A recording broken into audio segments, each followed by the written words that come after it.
વલસાડના કપરાડામાં વરસાદ, દક્ષિણ ગુજરાત સહિત દાહોદ અને છોટાઉદેપુરમાં આજે ગાજવીજ સાથે વરસાદની આગાહી, તો 9 જૂને 12 જિલ્લામાં પડી શકે છે વરસાદ.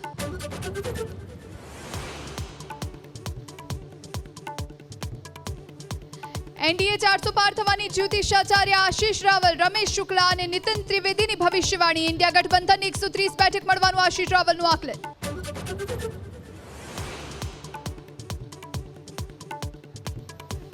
જ્યોતિષાચાર્ય મેઘાબેનની ભવિષ્યવાણી પ્રમાણે ગુજરાતમાં કોંગ્રેસનું ખુલી શકે ખાતું. ગેનીબેન અને પરેશ ધાનાણીના લોકસભામાં જવાના ગ્રહો પ્રબળ.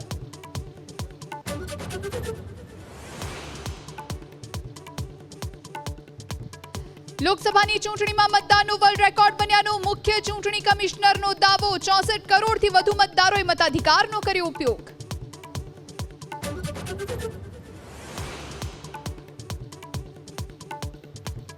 ભાવનગરમાં વકીલની પ્રેક્ટિસ કરતા યુવક અને વિદ્યાર્થી વચ્ચે બાઇક અકસ્માત બાદ લૂંટની ફરિયાદથી હોબાળો. કોર્ટ કામગીરીથી અળગા રહી વકીલોએ આઈજીની ગાડીનો કર્યો ઘેરાવ.